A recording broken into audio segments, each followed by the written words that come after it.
জলপাইগুড়িতে ট্রাকের দুর্ঘটনায় মৃত্যু হলো। ট্রাকের ধাক্কায় মৃত্যু হয়েছে এক তৃণমূল নেতার এবং এই দুর্ঘটনায় গুরুতরভাবে জখম হয়েছেন ওই তৃণমূল নেতার মেয়ে। এই দুর্ঘটনার পরই এলাকা জুড়ে একেবারে ধুন্ধুমার পরিস্থিতির সৃষ্টি হয়। পুলিশের গাড়ি ভাঙচুর করা হয়। ট্রাকের ধাক্কায় মৃত্যু হয়েছে তৃণমূলের সংখ্যালঘু সদর ২ নম্বর ব্লক সভাপতি লুৎফর রহমানের। দুর্ঘটনায় গুরুতর জখম তৃণমূল নেতার কন্যা। এলাকায় কেন মোতায়েন নেই ট্রাফিক পুলিশ, এই প্রশ্ন তুলেছেন ক্ষুব্ধ এলাকাবাসী। ঘাতক গাড়িটিকে আটক করেছে পুলিশ। গোটা ঘটনার তদন্ত ইতিমধ্যেই শুরু হয়েছে।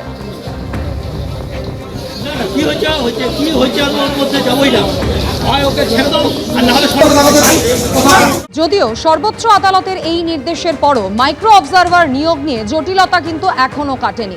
রাজ্য সরকারের দেওয়া ৮৫০৫ জন গ্রুপ বি অফিসারের নিয়োগ নিয়ে এখনো ধোঁয়াশা রয়েই গেছে। সূত্রের খবর, রাজ্য সরকারের দেওয়া ৮৫০৫ জনের তালিকা আপাতত খতিয়ে দেখবে নির্বাচন কমিশন। তারপরে তাদের কাজে যোগ দেওয়ার বিষয়ে সিদ্ধান্ত নেওয়া হবে। সূত্রের খবর, গ্রুপ বি অফিসারদের তালিকা বলে পাঠানো হলেও সেখানে অন্যান্য গ্রুপের অফিসারের নামও আছে। রয়েছে লোয়ার ডিভিশন ক্লার্কের নামও, আছে টাইপিস্ট, ইঞ্জিনিয়ার, আমিনের নামও। নির্বাচন কমিশন সূত্রে খবর, রাজ্য সরকারের কাছে জানতে চাওয়া হবে এরা সবাই গ্রুপ বি কর্মী কিনা। এদের মধ্যে অনেকে এই আরও হিসেবে কাজ করছেন, তাদের কিভাবে মাইক্রো অবজারভার হিসেবে নিযুক্ত করা হবে। সূত্রের খবর, সিইও দপ্তর থেকে রাজ্যের কাছে ওই ৮৫০৫ জন অফিসারের বায়োডেটা চাওয়া হয়েছে। রাজ্য সরকারের উত্তর না পাওয়া পর্যন্ত কাউকে নিয়োগ করা হবে না।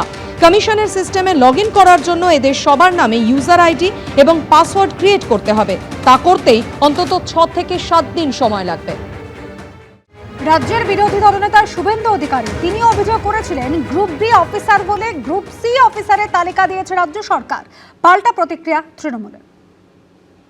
এই ৮৫০০-র মধ্যে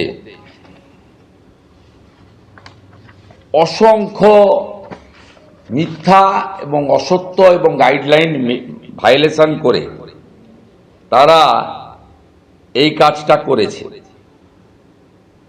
এই নদিয়া জেলার সিরিয়াল ৫৫৬ থেকে ৫৩৬, এখানে নির্মাণ সহায়ক, স্বায়ত্তশাসন বডি, স্ট্যাটুটারি বডি, জিপিতে কাজ করেন।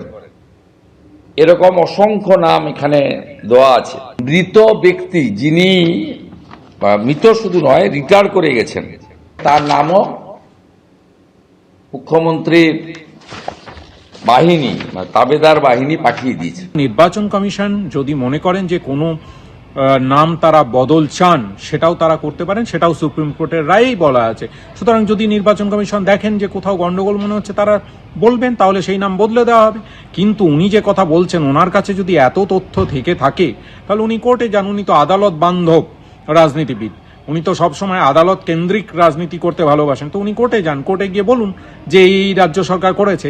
এই নীতি করতে গেলে আগামী ২৬-এর বিধানসভা নির্বাচনে যদি জিততে চান, বিরোধী দলনেতা হিসাবে থাকতে চান, তাহলে মানুষের রাজনীতি করুন। এই মাইক্রো অবজারভারদের নিয়েই সুপ্রিম কোর্টে মমতা বন্দ্যোপাধ্যায় তিনি আপত্তি তুলেছিলেন। আর তার অভিযোগের প্রেক্ষিতে রাজ্য সরকারকে গ্রুপ বি অফিসারের তালিকা দিতে বলেছিল সুপ্রিম কোর্ট। গত সোমবার মুখ্যমন্ত্রীর আইনজীবী শ্যাম দিওয়ান তিনি সুপ্রিম কোর্টে দাবি করেন নির্বাচন কমিশনকে আরও ৮৫০০ কর্মী দিয়েছে রাজ্য সরকার। শনিবার ইমেল করে জানানো হয়েছিল পশ্চিমবঙ্গ সরকার ৮৫০৫ জন গ্রুপ বি অফিসারকে নিয়োগ করছে। সুপ্রিম কোর্ট নির্দেশ দেয় ওই ৮৫০৫ জন আধিকারিককে মঙ্গলবার অর্থাৎ গতকাল বিকেল ৫টার মধ্যে কাজে যোগ দিতে হবে। এবিপি আনন্দ, এগিয়ে থাকে, এগিয়ে রাখে।